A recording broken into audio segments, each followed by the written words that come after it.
I know, right? Yeah.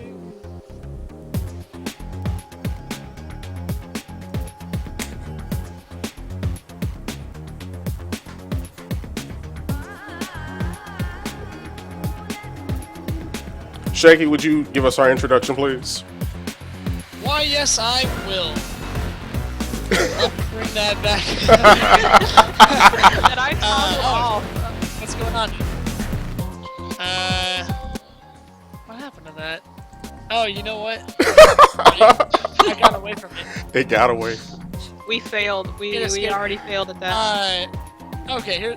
Welcome everybody. Welcome to D.P.S. Disgruntled Players Sanctum, weekly show where we discuss lots of things, like civil people, like adults. I don't know. I love how you said weekly in there. Is it weekly? It's supposed to be weekly. It's weekly. Oh God! All We right. do it every week. Anyway, all right. So with me today, directly above me, we have Conwolf, the master of gadgets and top hats.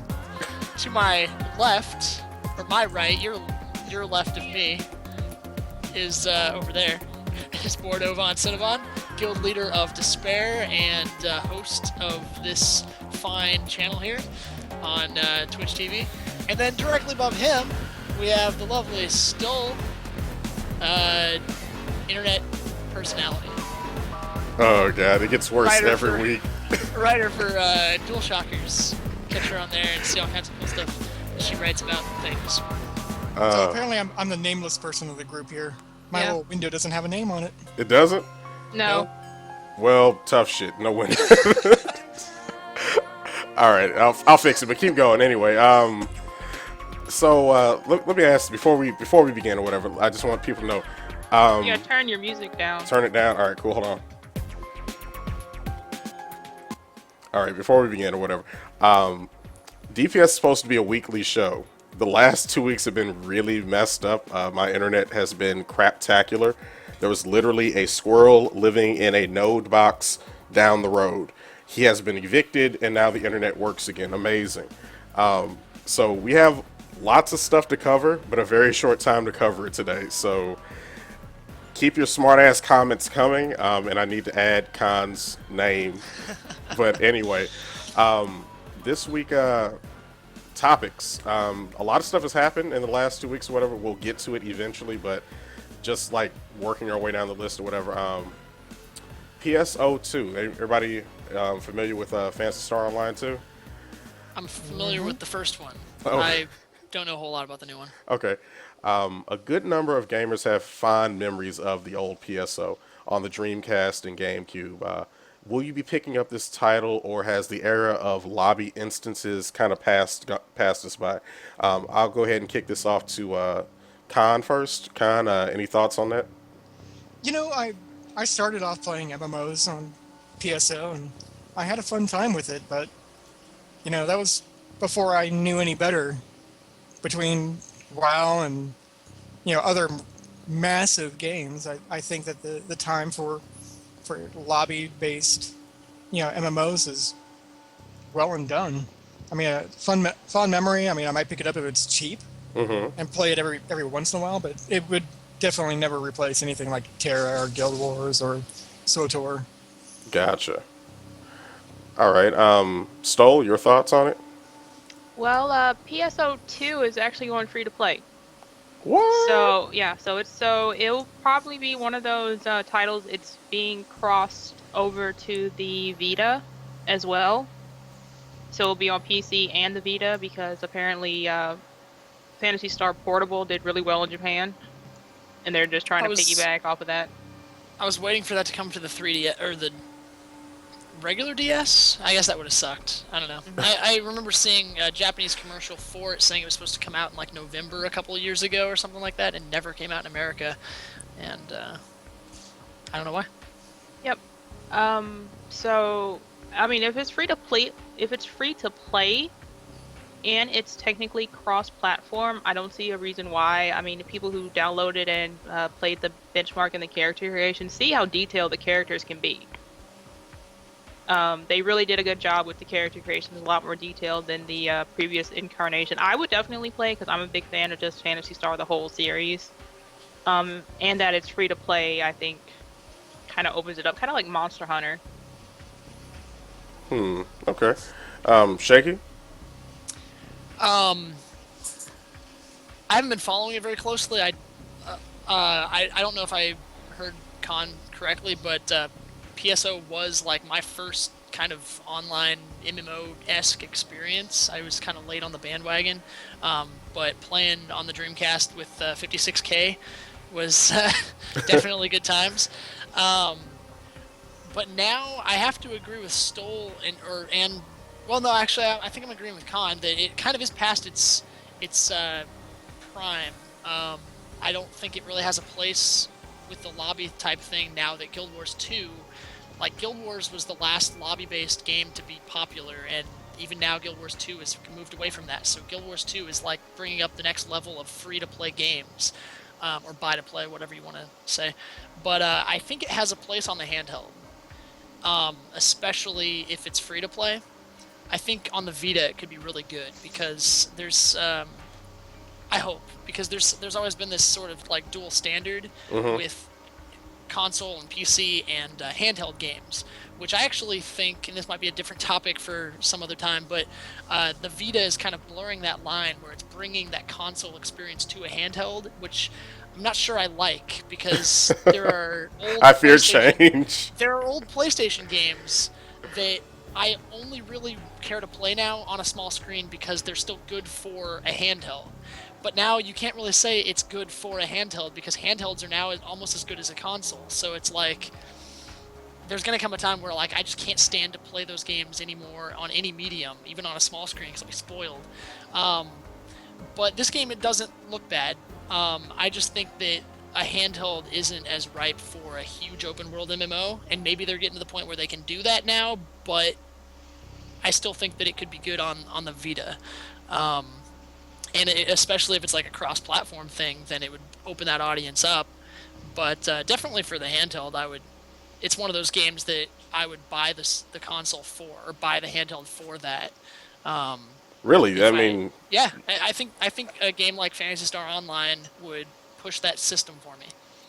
Okay. You know, I actually have to agree with that. It would be actually a really fun game to play on a handheld. I can imagine, sitting on the city bus and on a Vita with 3G and just going through like a dungeon or something, while you're on the bus.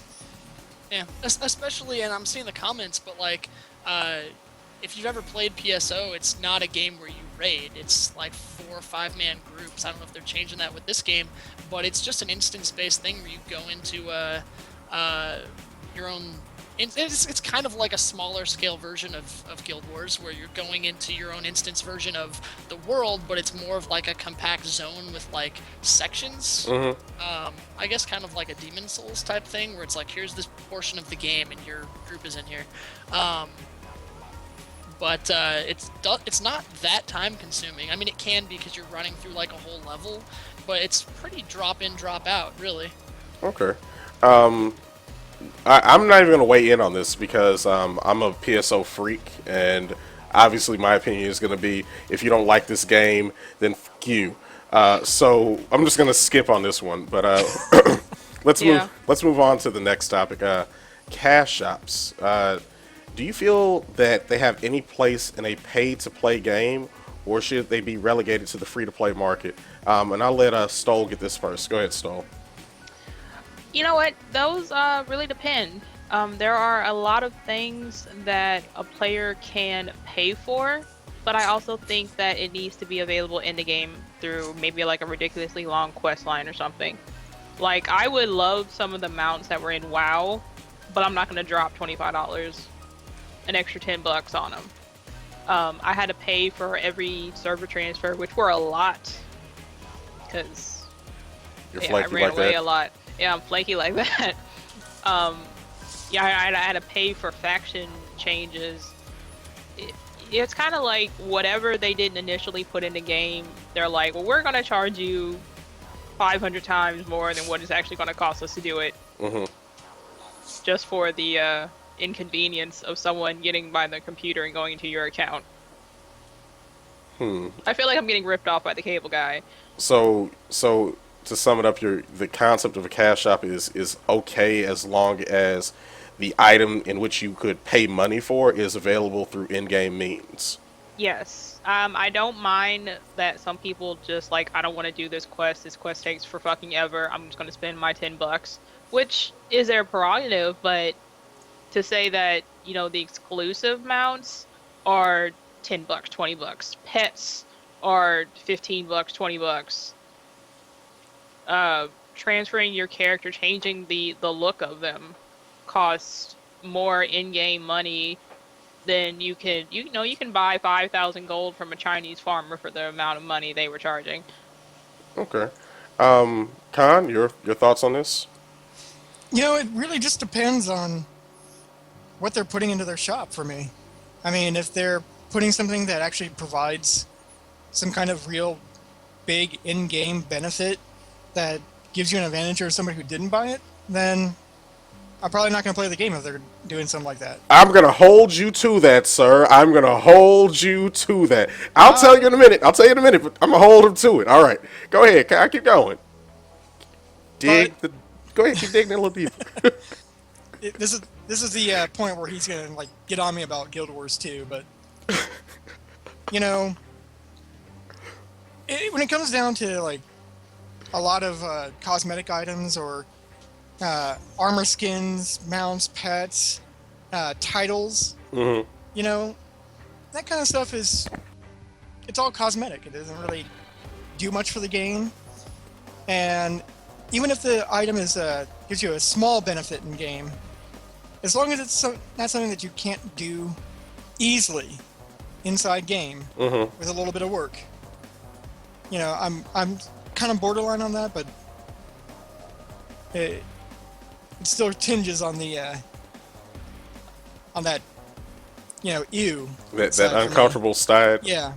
Okay, fair enough. I can swallow that pill more easily than I could like spend $25 and gain 10 levels. All right. Shaky, your perspective on free to play and cash shops and all the good stuff. I think that Blizzard has the right idea with cash shops. I think that their model of not offering anything at all that affects the game in any way. You can buy server transfers, character changes, and all this stuff like that, which are things that SOTOR really needs.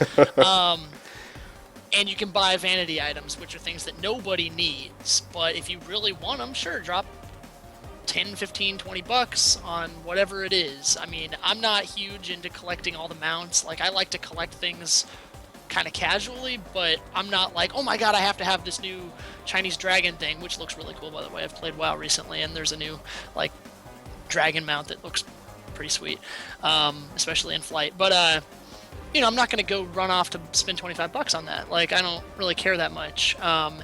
And it's something that you get forever. I mean, it's not like MapleStory where you're renting anything. You buy something and it's just yours, and it's cross-server, cross-character. Every single character you ever make will always have that. And I think if you're into that sort of thing, that's a good investment. But I'm not into selling, like, XP boosts or anything like that. That go into the free-to-play model territory, which is another story. If a game is free-to-play, then sure, you can have all that stuff because that's how they make their money. But as far as a subscription-based game, I think what Blizzard does is pretty much perfect. You sell account services and vanity items, and that's it. Okay. I'll weigh in on this one. I think that selling I agree with Shaky that as long as you're just selling crap, as long as you're just selling me a monocle or a top hat or a pair of shoes or oh god. I mean, if you're selling me a character transfer, whatever, as long as it's just extra stuff that doesn't affect the game in any way, shape, or form, I'm okay with that. For instance, I could go and re-roll I could have a level 85 shaman on one server, say I don't like this server. Without that character transfer option, if I want to play shaman somewhere else, I have to make a new shaman. Well, right, and that time commitment, is that worth $40 to you? Exactly, absolutely, it's worth every penny. If I've got everything anything that I've ever gotten on my shaman, at 40